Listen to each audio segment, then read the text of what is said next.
오늘은 톨스토이 복음서 1장 3, 4절을 해보겠습니다.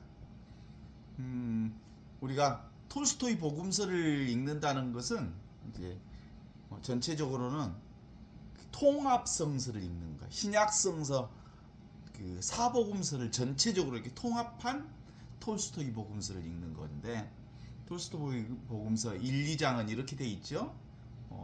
1장에 보면 1장 1절에 뭘로 시작하나요?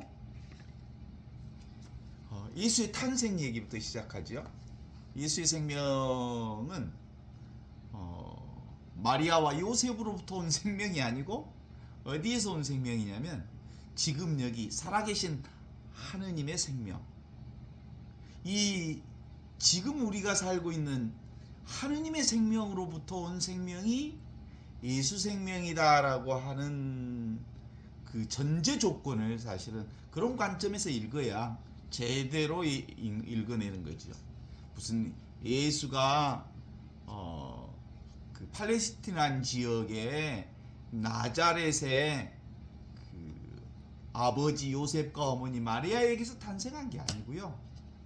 실제로 지금 여기 생생하게 살아있는 하느님의 생명장, 생명은총 안에서 하느님으로부터, 지금 여기 이 순간 살아계신 하느님으로부터 태어난 생명이 예수 생명이고, 그 예수 생명을 지금 나도 똑같은 그 예수 생명을 살고 있다는 점에 착안해서 이 복음서를 읽어내는 것이 깨달은 눈을, 하느님의 눈으로 보는 성서다, 이렇게 말씀할 수 있겠어요. 더 나아가서 1절에서는 12살 소년 예수가 그 팔레스티나에는 무슨 축제가 있었냐면 파스카 축제가 있었는데, 예수 나이 12살 때 파스카 축제를 하기 위해서 예루살렘에 갔다가 예수를 잃어버린 사건 얘기를 통해서 예수의 깨달음에 대한 얘기를 해요. 예수를 잃어버렸는데 고향에 갔나 해서 고향으로 찾아갔는데 없었고, 다시 예루살렘에 갔더니 예루살렘 성전에서 학자들과 함께 대화를 하는 장면들을 소개하면서, 거기서 예수에게 마리아와 요셉의 관점을 얘기해요. 마리아와 요셉의 관점은 뭐 여지없이 인간 예수를 보는 관점으로 내가 너를 얼마나 찾았는지 모른다, 이렇게 얘기할 때 예수는 그 인간의 눈의 관점이 아닌 나는 아버지 집에 있어야 할 줄 모르셨습니까? 라고 말을 하는 그 과정을 통해서 당대에 마리아와 요셉도 예수의 얘기를 이해할 수가 없었다고 그래요. 그 아버지 집이라고 말하는 것을 도무지 예수나 요셉도 알을 수 없었지만, 실제로 그 아버지 집이라고 하는 것은 하느님의 눈으로 볼 때 지금 여기가 바로 하느님 아버지가 살아계신 장소고, 장소가 따로 없는 영원한 지금, 무한한 여기, 절대 불변의 근원적 자리인 바로 지금 여기 아버지 집에 있어야 할 줄 모르셨습니까? 라고 하는 예수님의 말씀을 기억해 들어야 하는 거죠. 그러니까 기본적으로는 1절의 핵심 포인트는 그거예요. 모든 생명은 어디서부터 온다? 지금 여기 하느님의 생명, 생명은총, 하늘로부터 내려온 살아있는 생명인 생명장으로부터 모든 생명이 시작된다. 그리고 그 생명장, 하느님의 생명, 그 생명은총의 장을 예수는 12살 때에 비로소 아버지 집이라는 점에 있어서 깨달음을 가지고 있었던 듯하다. 왜냐하면 아버지 집에 있어야 한다라고 하는 이 점이 바로 예수의 깨달음의 포인트이거든요. 그리고 2절에 넘어가면 그 예수의 이 깨달음은 예수의 이 깨달음을 증언해 주신 분이 있어요. 그게 바로 세례자 요한 얘기를 통해서 예수를 예수가 깨달은 이 아버지 집이, 이 아버지 집에서 사는 사람들이야말로 하느님 나라를 사는 사람이다. 근본적으로 이 하느님 나라를 준비하고 하느님 나라를 사는 사람에 대한 그 세례 요한의 외침이 있어요. 회개하여라, 하느님 나라가 가까웠다. 지금 여기 이 순간 살아계신 하느님을 살아야 하는 나라가 지금 여기 있다. 그렇게 얘기하면서 하느님 나라를 우리에게 소개해 주시죠. 예수 복음을 소개해 주는 거죠. 예수가 바로 아버지 집에 지금 여기 이렇게 생생하게 살아있다는 사실을 예수를 통해서 하느님 나라를 소개해 주는 세례자 요한의 증언이 있습니다. 이 하느님 나라를 살기 위해서는 근본적으로 회개의 죄가 필요한 거예요. 모든 사람들은 다 내가 따로 있고 내 것이 따로 있다는 이 관점을 가지고 있어. 그런데 하느님 나라는 지금 여기 이 순간을 사는 나라이지 나와 내 것이 따로 없는 나라이거든요.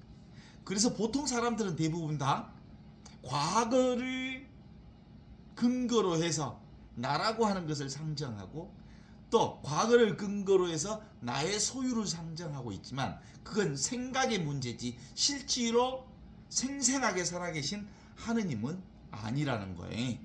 그래서 진정코 살아계신 하느님, 영원한 생명을 사는 일은 지금 여기 이 순간을 사는 일일 수밖에 없는 거고, 그러려면 과거의 삶, 생각으로서 과거와 미래를 살려고 하는 생각의 삶에 죄를 씻어내는 예식이 바로 세례 예식을 얘기하는 거예요. 세례 예식은 뭐예요?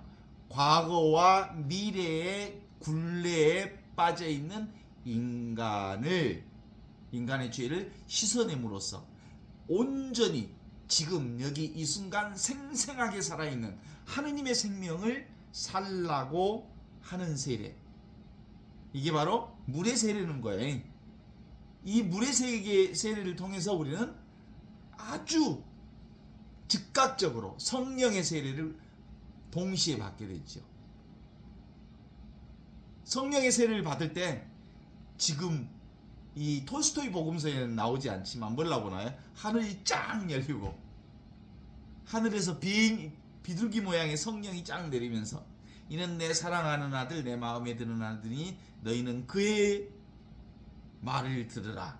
뭐 이런 얘기가 나오는데 톨스토이 복음서에서는 그런 거 신비적인 요소를 다 빼버려. 그냥 물의 세례를 받으면서 동시에 성령의 세례를 동시에 받은 걸로 드러나 있죠.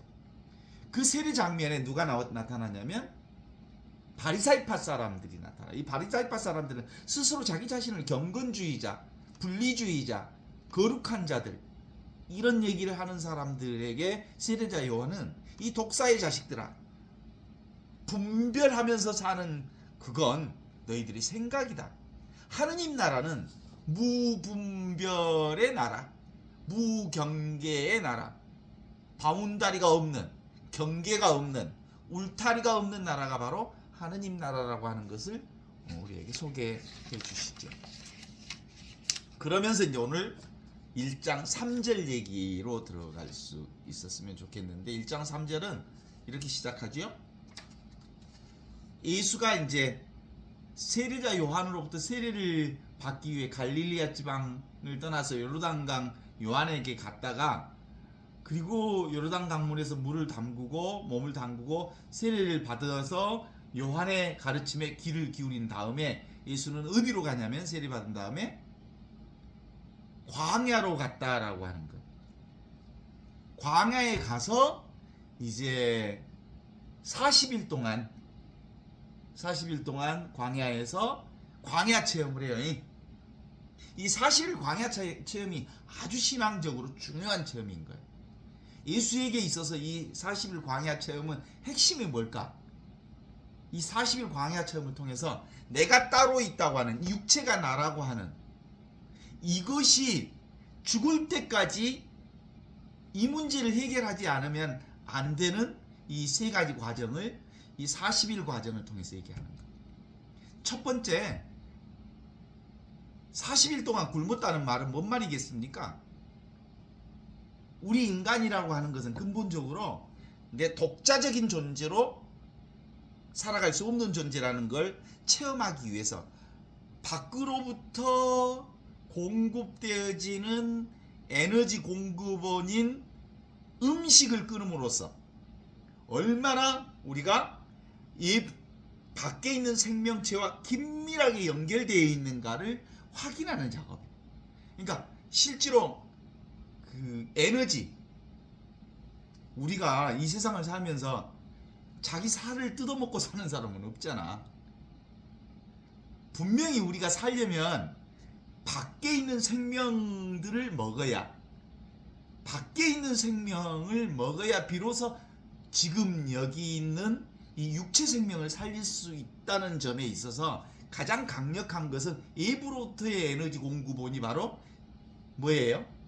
밥 먹는 거예요. 근데 이 밖으로부터의 에너지 공급을 한 거 끌어봐라. 얼마나 어려운가. 굶어봐라. 나는 일주일 10일짜리 단식을 2달, 석 달에 한 번씩 해봤지만 그거 그렇게 쉬운 일이 아니요.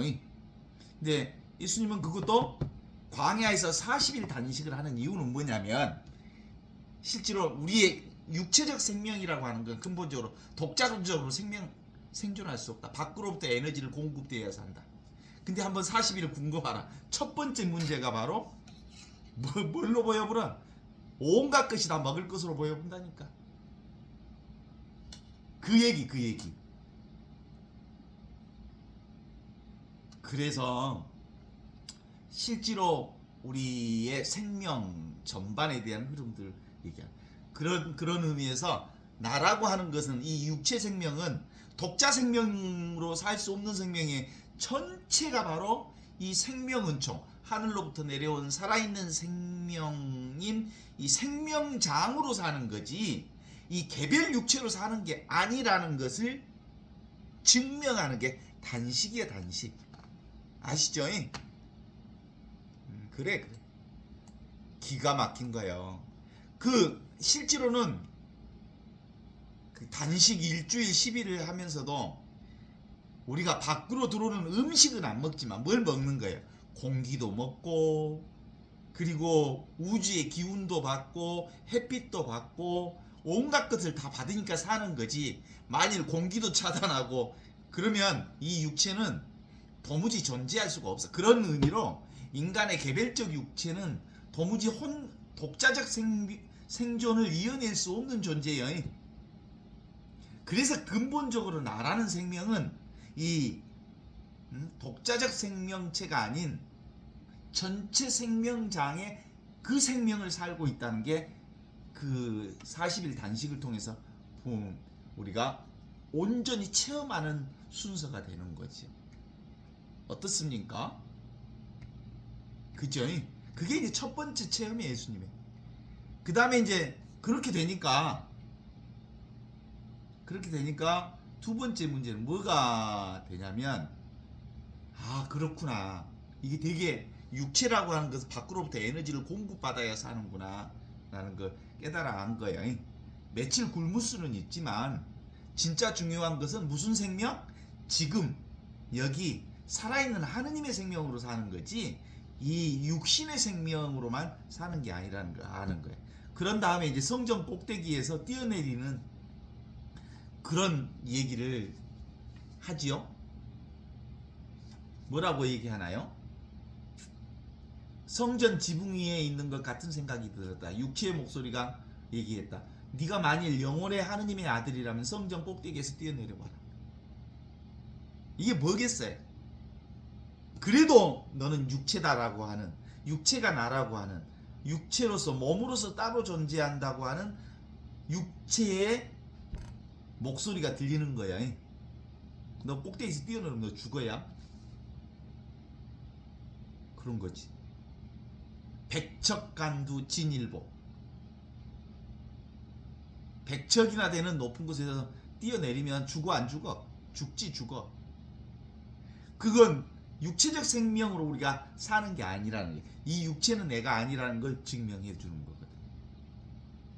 그래서 실제로 나의 생명은 없이 계시는 하느님의 생명, 영적 생명, 그 생명으로 사는 거예요. 생명 은총, 그걸로 산다는 거예요. 그래서 나는 육체를 입고 태어난 영혼이다. 나는 육체를 무시할 수는 있지만 육체를 버려서는 안 된다. 왜냐하면 육체를 가진 나의 자신은 영혼을 낳기 때문이다. 이렇게 얘기하면서 육신의 문제를 해결해가는 과정을 얘기해요. 그 다음에 이제 세 번째로 들어가면, 그래서 그 다음 단계는 이제 육체가 내가 아니라는 것이 분명해지는 이 자기 깨달음이 엮어지면서 뭐가 드러나냐면, 지상에 있는 모든 나라가 인류 전체가 선명하게 보이기 시작. 이때 바로 뭘 얻은 거예요? 하느님의 눈, 영적인 눈을 얻은 거예요. 모든 사람이 육체를 위해 살고 육체를 위해 힘들어 일하는데 그것은 육체로부터 어떤 이익을 얻으려고 기대하기 때문이다. 육체의 목소리가 다시 그에게 말했다. 자, 내가 보는 바와 같이 모든 사람들은 나를 위해 일하고 나는 그들을 원하는 것을 모두 해준다. 만일 네가 나를 위해 일한다면 나도 원하는 모든 것을 다 주겠다. 육체가 마지막까지 발악을 하는 거지요. 육체가 나다라고. 그때 예수님이 이렇게 대답합니다. 이제 깨달음을 얻었으니까 내가 육체의 요구를 벗어날 수 없는 것과 마찬가지로 나는 그 육체의 요구를 충족시킬 수도 있다. 그러나 나의 생명은 육체 생명이 아니다.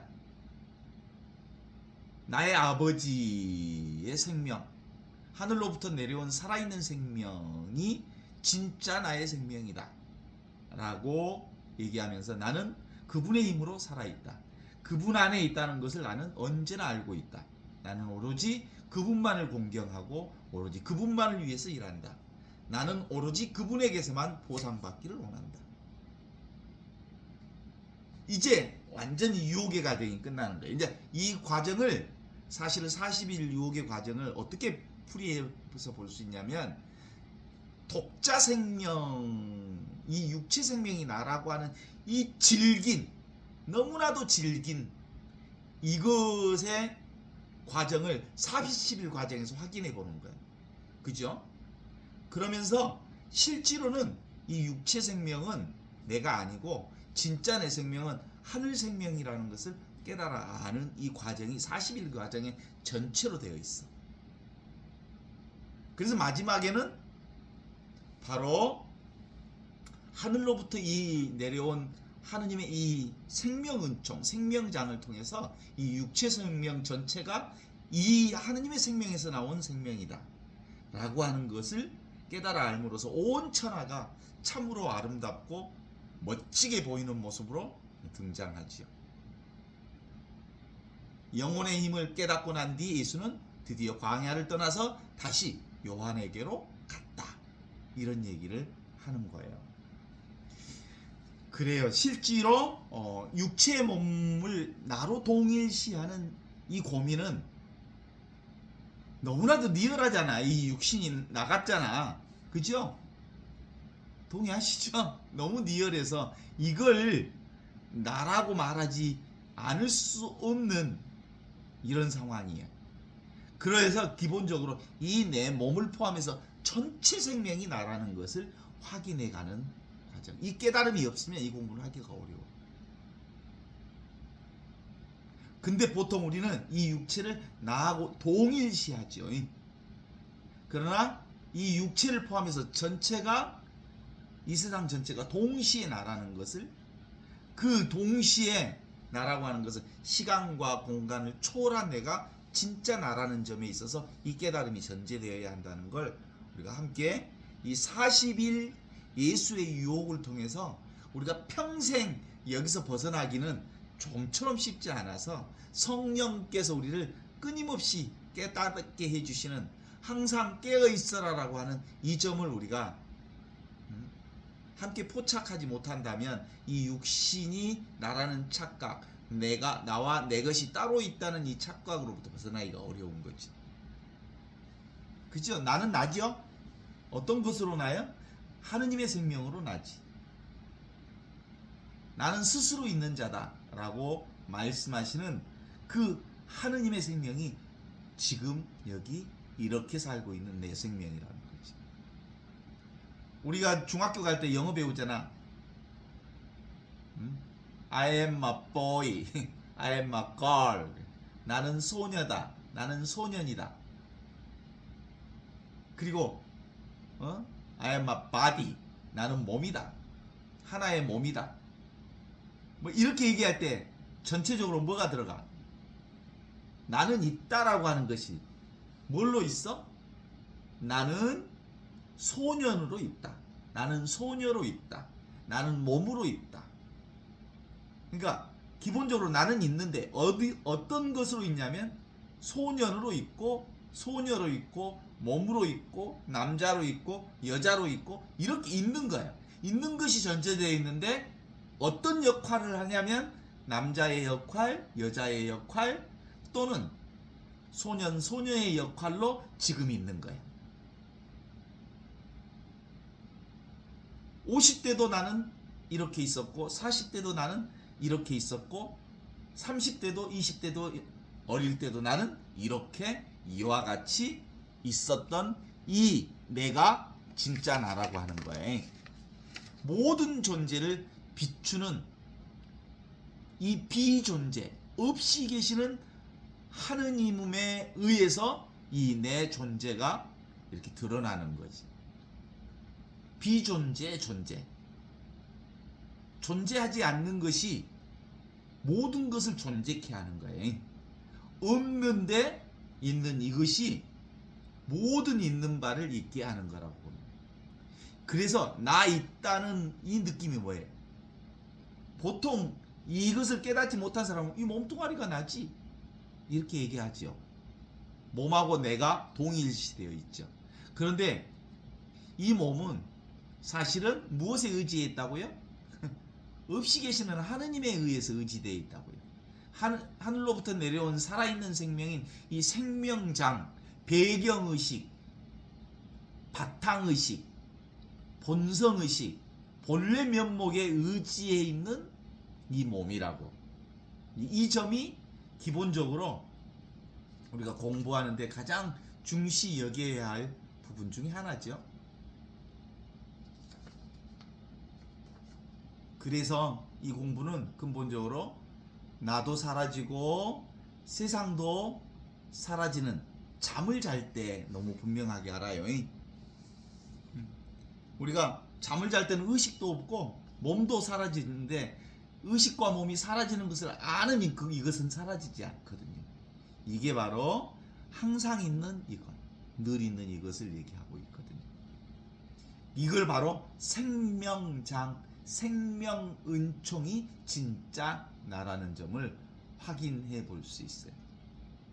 그러니까 근본적으로 몸의 신체의 일부를 잃은 사람들이 교통사고로 신체 일부가 있는 것처럼 보이잖아요. 그래서 환상통을 겪은 것처럼 보이잖아요. 보통 이렇게 우리가 생각으로 몸이 나라는 생각을 하게 돼 있어요. 그러면 몸이 나라고 생각하는 순간 나는 대단히 폐쇄적인 생각을 하게 되지. 보통 교통사고를 입으면 사람들이 맨 처음에 내가 뭔 죄를 져서 그래. 또 암에 걸릴 때도 내가 진짜 뭔 죄를 져서 이런 병이 왔을까? 라는 생각을 잠시 하게 돼. 뿌리 깊은 죄성이 죄라는 생각이 있어 우리 머리에. 죄하고는 전혀 상관없는데. 그죠? 저도 그랬단게요. 암 선고 받았을 때 내가 뭔 죄를 져서 그럴까? 내가 뭐 잘못 산 게 있을까? 뭐 이런 생각을 했단게. 사실은 내가 있어서 경험하는 일일 뿐이지 그것이 나 있음과는 상관없는 일이야. 왔다 사라지는 거예요. 벌써 이제 성모병원에서 뭐라 그래? 있던 암이 지금은 없다고. 언제 또 올지는 모르지만 그렇게 얘기하셨단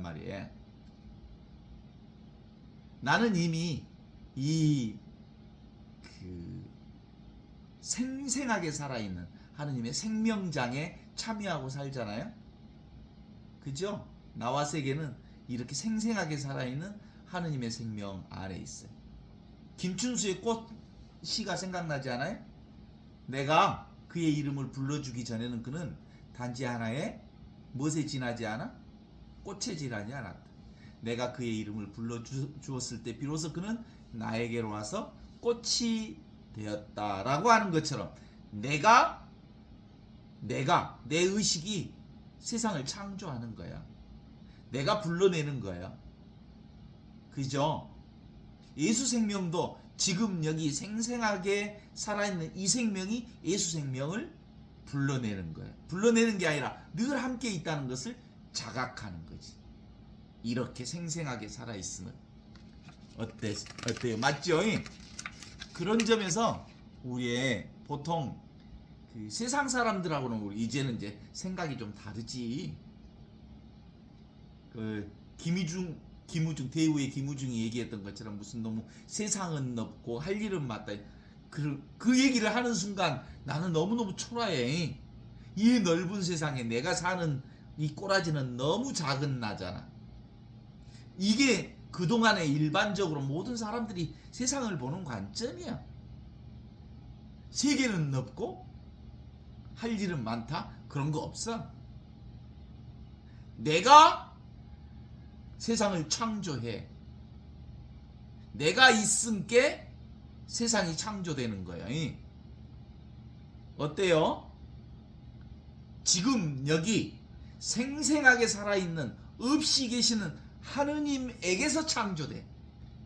그래서 하느님이 어디 계시는데? 지금 있고 여기 있고 이 순간에 있는 여기서 바로 세상이 창조되니까 나보다 더 큰 놈이 있어? 없어. 나보다 더 아름다운 게 있어? 없어. 나보다 더 참된 진리가 있어? 없어. 그런 거. 온통 진선미가 어디에서 나와? 지금 여기 이 순간 여기서 나오는 거예요. 내가 있고 세상이 있는 거이. 지금 여기 이렇게 생생하게 살아있는 이 생명이 바로 내 생명이요, 예수 생명이요, 구원의 생명이요, 그리스도의 생명을 사는 거지. 그렇게 읽으면 우리의 이 복음서가 바로 제대로 이제 살아나기 시작하는 거예요. 어떻습니까? 천지창조 누가 해? 지금 여기서 내가 해. 나와 세상이 있기 전에 오직 모를 뿐이죠. 오직 알 뿐이죠. 오직 모르는 줄 알 뿐이죠. 그건 근본적으로 말씀, 로고스가 천지가 창조되기 전부터 이 로고스가 있는데 이 로고스는 실제로는 모든 것을 다 아는 전지전능한 하느님의 말씀인데 이 전지전능한 하느님의 말씀을 이 분별 세상의 눈으로 보면 알 수 없는 거예요. 그러나 하느님의 눈으로 보면 전지전능해.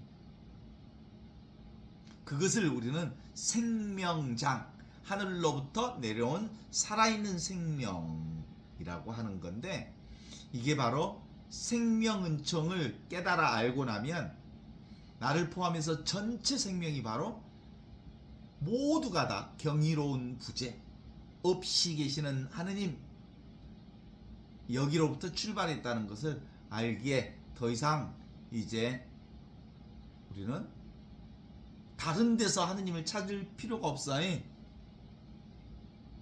그래서 노래를 신나게 부를 수 있어. 있는 그대로 지금 이대로 있는 그대로 하느님 있는 그대로 지금 이대로 있는 그대로 하느님 오 나의 주님 오 나의 하느님 있는 그대로 하느님. 이게 성가 중에 아주 최고의 성가인데 어때요? 멋지죠? 생명장 그게 지금 동시에 있는. 그러니까 이 동시성이라고 하는 것은 여기에 시간을 초월하고 장소를 초월하고 시공간을 초월한 이 장소가 바로 지금 여기 이 순간의 자리, 하느님이 살아계신 자리. 이 자리라고 하는 건 이제 우리 생활 속에서 분명해져야 돼.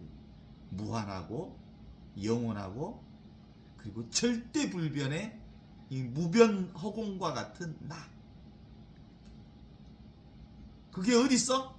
바로 지금 있고 바로 여기 있고 바로 이렇게 살아있는 이것. 이것이 바로 나다. 육체가 내가 아니여이? 그러면 이제 드디어 성전 꼭대기에서 뛰어내려 봐라 라고 하는, 이게 이제 우리가 그 영성 과정으로 보면 이게 육체가 내가 아니라는 것을 깨달아 아는 게 바로 정화 과정이에요. 정화. 나와 내 것이 따로 있다고 하는 것을 씻어버리는 거예요. 사실상 나와 나의 것이란 없다라고 하는 것을 씻어내는 것. 이게 정화 과정이에요. 그러면 뭐가 착 들어와? 하느님의 빛이 들어와. 지혜의 빛이. 그죠? 모든 것을 찬란하게 보는 봄으로 살 수 있는 거지. 이게 바로 성전 꼭대기에서 뛰어내려 보아라 라고 하는 백척간두 진일보해보라. 육체적으로는 뛰어내리면 죽지. 근데 실제로는 뛰어내려도 아무런 흠집이 없는 데가 있어. 그게 몸이 아닌 나, 없이 계시는 하느님이 나라는 점에 있어서 성전에서 뛰어내려 봐라. 모든 것은 이 한 생명이다. 생각과 느낌이 사라진 자리에서 생각과 느낌이 나와. 생각과 느낌이 완전히 없는 자리에서 우리의 육체적 생명이 나와. 그러니까 생각과 느낌이 없는 자리, 상수 멸진 자리, 그게 진짜 나이기 때문에 기본적으로 우리는 백척간두에서 뛰어내려도 죽어 안 죽어? 안 죽어. 영원한 생명은 흠집이 없어. 육체는 사라질 수 있지. 그러나 시잘데기 없이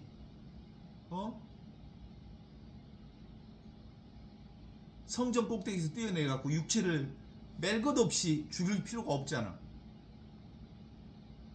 그건 하느님의 뜻이 아니니까. 억지로 그럴 필요가 없는 거지. 근본적으로 이 인간의 육체는 지금의 이 생명 은총을 도와주는 은총이잖아. 그래서 눈에 보이는 모든 것들은 도움의 은총이고, 눈에 보이지 않는 없이 계시는 하느님은 생명 은총 그 자체여서 이 도움의 은총은 변성의식이라고 그래. 그래서 하느님의 생명으로 사는 것을 본성의식이라고 한다면, 나의 본래 면목이라고 한다면, 눈에 보이는 온갖 것들은 이 의식의 변화 형태, 겉으로 변화 형태가 육신의 몸으로 드러나는 거지. 그러니까 육신의 몸은 얼마나 고마운 일이여. 개별 생명을 드러내는, 이건 근본적으로 전체 생명으로부터 벗어날 수 없음을 우리가 깨달아 하는 거죠. 따라서 분리된 개체가 이미 생명장으로서의 생명 은총을 살고 있다는 걸 깨달아 안다면, 우리는 근본적으로 모두 다 우리의 생명은 공짜 인생을 사는 그라시아를 기억하면 돼요. 어때요? 그라시아. 그냥 사는 거야. 하느님의 생명을. 어떻게? 지금 여기서. 에카르트 돌레도 맨날 하는 말이 지금 여기를 얘기하잖아. 에카르트 돌레가 말하는 지금 여기에 이 하느님 나라의 순도를 한 18K쯤 된다 그런다면, 예수님이 말씀하시는 이 하느님 나라는 순도 24K 정도 되는 하느님 나라는 될 거야. 순도 100%지. 지금 여기 이 순간에 온전히 하느님이 살고 있는 그 나가 진짜 나다. This is it. 없이 계시는 하느님이 바로 지금 여기 이렇게 생생하게 살아계시니까 성전 꼭대기에서 뛰어내리지만 뛰어내린 적이 없는 이놈. 이게 생명은총인 것. 눈앞에 있는 이것. 내가 서 있는 바로 이 자리에 하느님의 생명. 이걸 무변 허공으로서의 나, 진공 묘유로서의 나, 공적 영지로서의 내가 이렇게 생생하게 살아있음을 드러내는 것. 그리고 난 다음에 이제 이게 분명해지면 하느님과 내가 온전히 일치되는 과정을 표현하는 거죠. 그래서 영성의 세 단계를 보통 얘기하잖아요. 정화, 조명, 일치.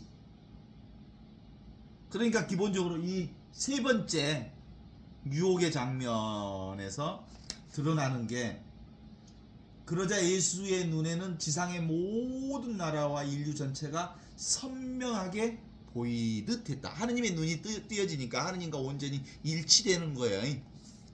아시죠? 그러니까 그 정화와 조명과 일치는 따로따로가 아니야. 동시에 일어나는 거예요. 이 순간을 살면 정화도 되고 조명도 되고 일치도 되고, 이게 단계별로 일어나지 않아.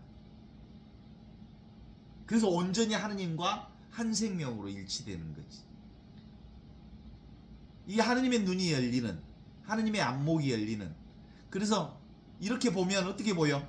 하느님께서 보시니 참 좋더라 한 것처럼 하느님의 눈이 열린 사람들은 보시니 참 좋게 보여. 다 하느님 내 생명으로 보이니까.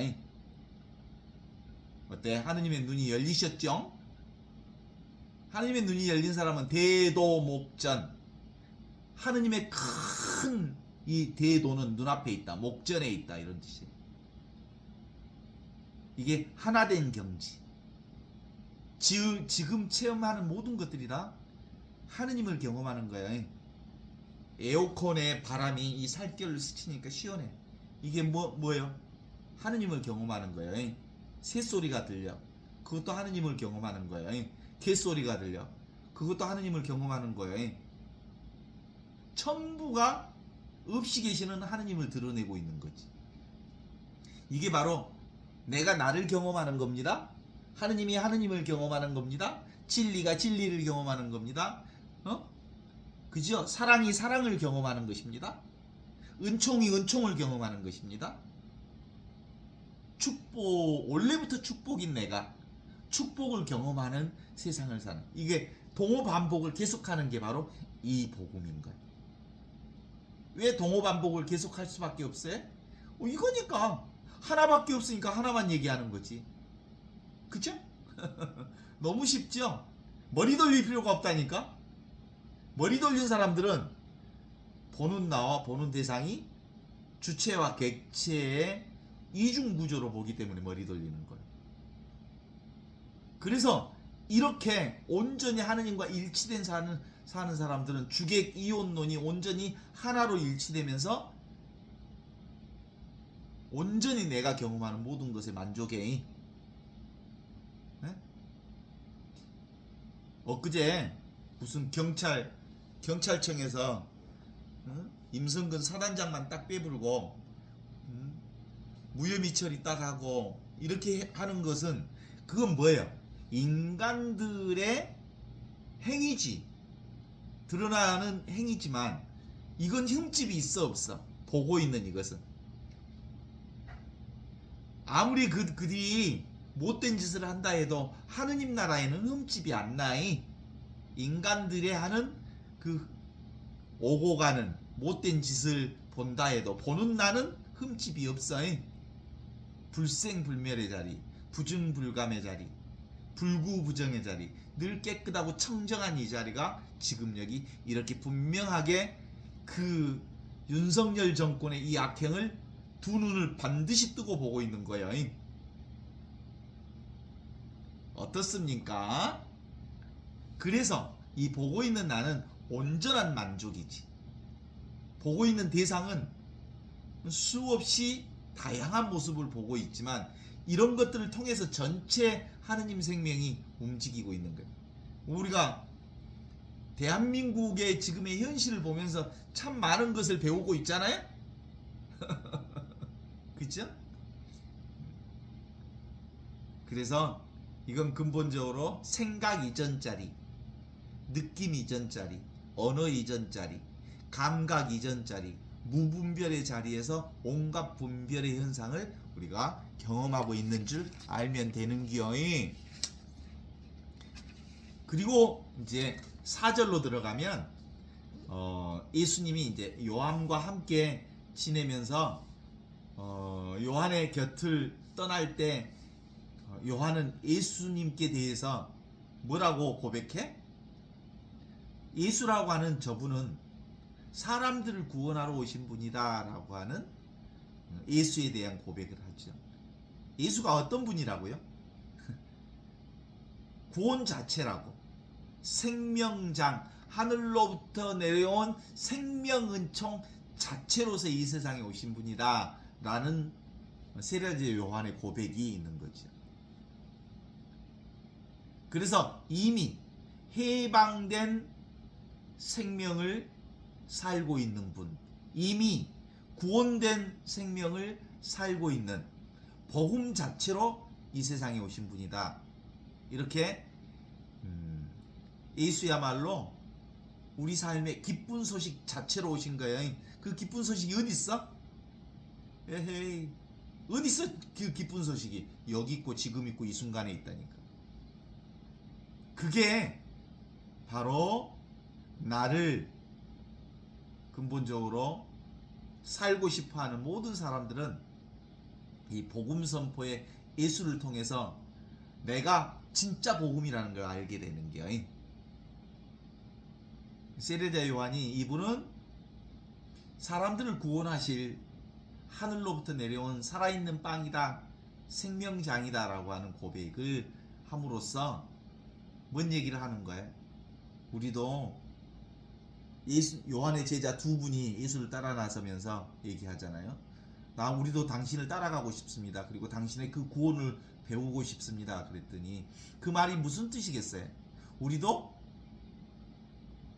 그 구원을 살고 싶습니다. 우리도 당신처럼 남의 다리인 고무다리나 긋고 사는 인생 안 살고 진짜 내 인생 내가 살고 싶습니다. 내 살림살이로 나의 인생을 살고 싶습니다. 영원한 생명을 살고 싶습니다. 저희를 당신의 제자로 삼아 주십시오 라고 두 명이 따라가요. 그랬더니 예수님이 그럼 나와 함께 그 구원의 생명을 삽시다 이렇게 얘기하면서 이 세례자 요한의 제자 두 명을 첫 번째 제자로 나는 당신들이 무엇이든지 무엇을 묻든지 다 가르쳐 주겠습니다. 이 구원의 생명, 영원한 생명, 그리고 한 생명을 가르쳐 주겠습니다. 그들이 예수를 따라 나서서 함께 머물렀고 밤 12시가 되도록 그 예수의 가르침에 귀를 기울였다. 이 둘 가운데 한 사람이 누구? 안드레아였다. 그래서 예수의 첫 번째 제자가 안드레아. 그 안드레아가 누구를 데리고 와? 형 시몬을 데리고 와. 그래서 그 시몬에게 우리는 메시아를 보았어. 지금 여기 이렇게 생생하게 살아있는 하느님을 살고 계시는 분을 우리가 보았어. 이미 구원과 은총과 생명의 영원한 생명을 살고 있는 분을 보았어 라고 고백하니까 드디어 그가 누구를 만나게 돼요? 예수님을 만나게 되죠. 지금 여기 이렇게 생생하게 살아있는 예수를 만나. 그래서 베드로의 이름을, 시몬의 이름을 베드로라고 지어줘. 이 베드로라는 말은 바탕, 배경, 뿌리, 생명, 근원이라는 뜻이고, 너야말로 지금 여기 이 하느님 나라를 온전히 믿음으로 고백해 사는 사람이다라고 하는 이름을 지어주는 거예요. 근본적으로 지금 여기 이렇게 살아있는 하나님의 생명은 눈에 보이는 현상과 함께 눈앞에 지켜있는 생명으로 드러나잖아요. 이 하나님 나라의 생명은 모든 것을 보이는 이 생명의 배경으로 설정되어 있기 때문에 모두 다 이걸 경험하지 않는 사람이 도무지 없는 거죠.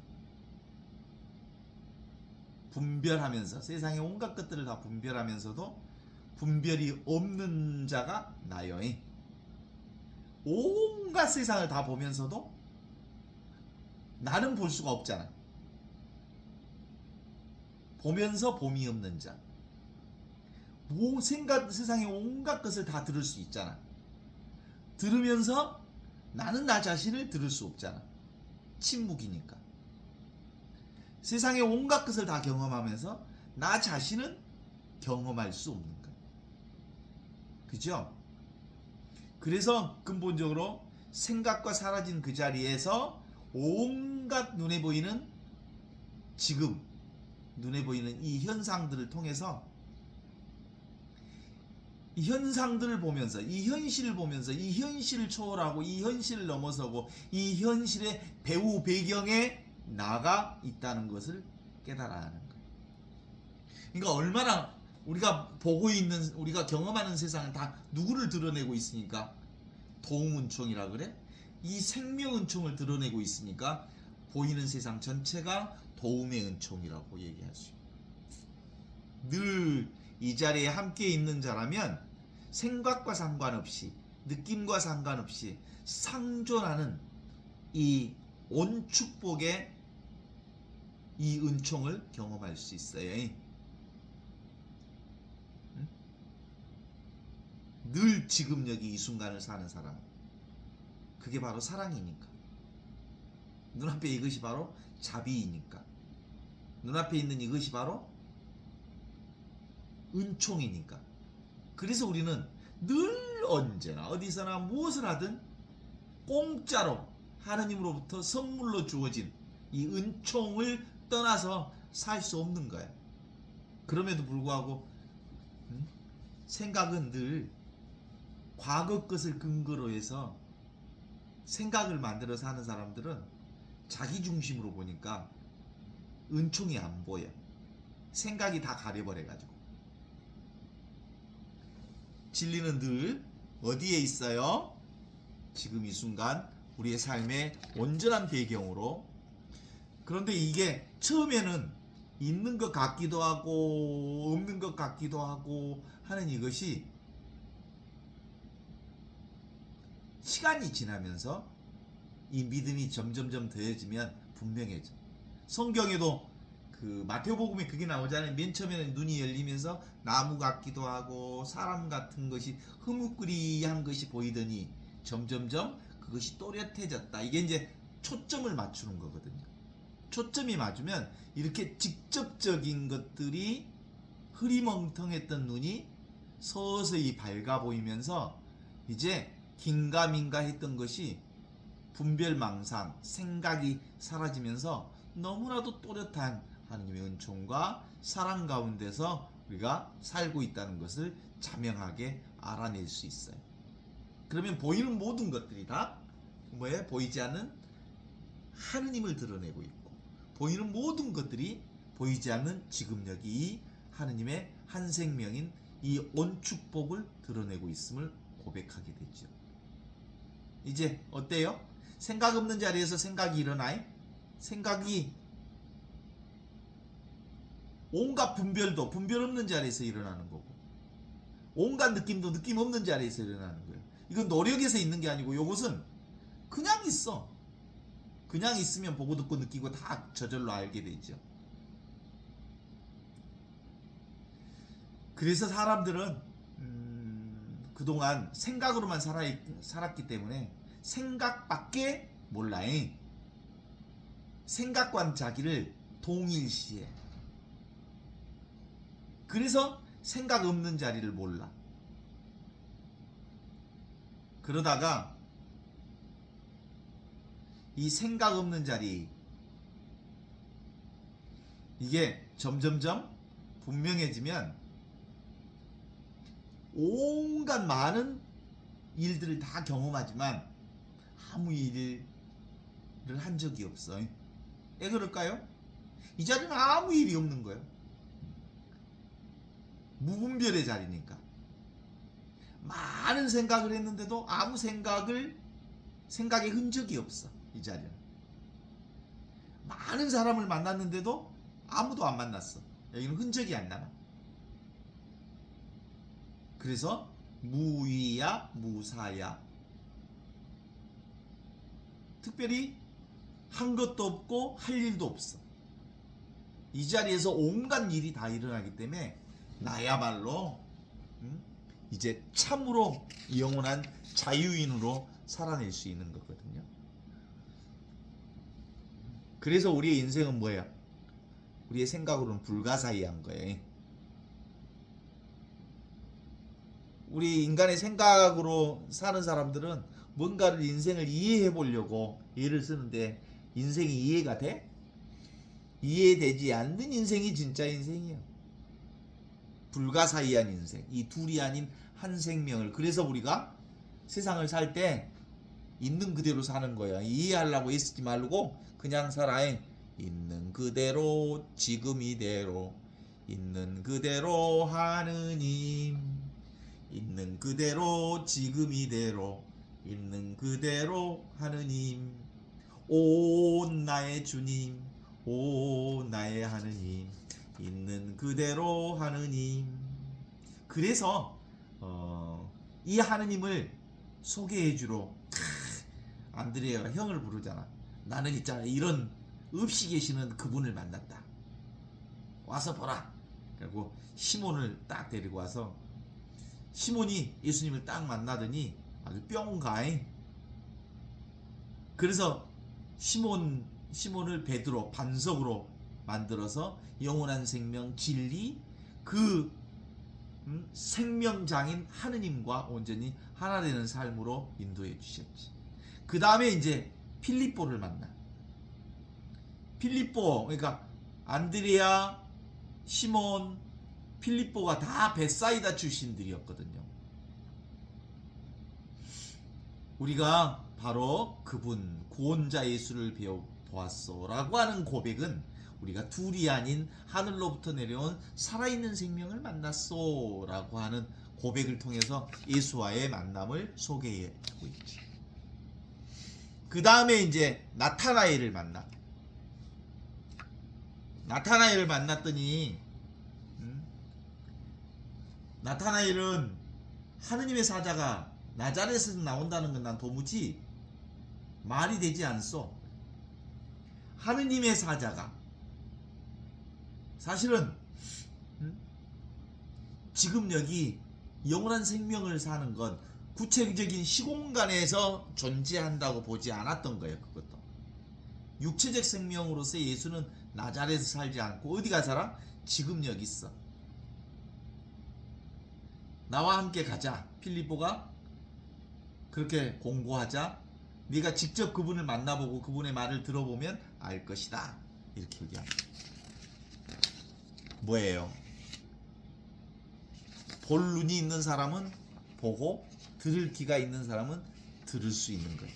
이건 인간이 근본적으로 이 생명을 알아낸다는 건 자기 인생에 있어서 최고의 기쁨이 되거든요.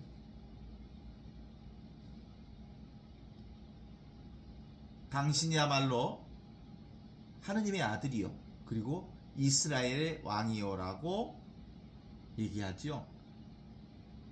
제가 이제 깨달았습니다 라고 하는 나타나엘의 고백을 들을 수 있습니다. 그랬더니 예수님이 그 나타나엘에게 이렇게 얘기합니다. 당신은 그보다 더 중요한 사실을 깨달아야 하고 이제부터 하느님 나라가 열려 있고 사람들이 하느님 나라의 힘과 친교를 이룰 것이요. 그리고 이제부터 하느님께서 더 이상 사람들로부터 멀리 떨어져 계시지 않다는 사실을 깨달아 알게 될 것이요. 이렇게 얘기하죠. 그게 바로 예수복음의 핵심이에요. 그러면서 누가복음 14장 16절에서 17절에 나오는 말씀, 비슷한 말씀을 하죠. 주님의 성령이 나에게 내리셨다. 주께서 나에게 기름을 부으셔 가난한 사람들에게 기쁜 소식을 전하게 하셨다. 이 가난한 사람들이 전하는 기쁜 소식이 바로 뭐예요? 불행한 사람들과 절망에 빠진 사람들에게 행복을 선포하라고, 묶인 이들에게 모든 죄수들을 풀어달라고, 눈먼 사람들을 보게 해달라고, 지치고 쓰러진 사람들에게 구원과 안식을 선포하라고 나를 세상에 보내셨다. 그리고 예수는 두루마리를 다시 감아서 곁에 시중드는 사람에게 넘기고는 그 자리에 앉았다. 모든 사람들이 그가 하는 말을 듣고 입을 열었다. 여러분의 눈앞에서 지금 완전히 이 하느님 나라가 실현되었습니다 라고 얘기합니다. 하느님 나라 어디에서 실현되는 나라요? 지금 실현되어있는 나라라고 선포하고 있는 거죠. 그래요.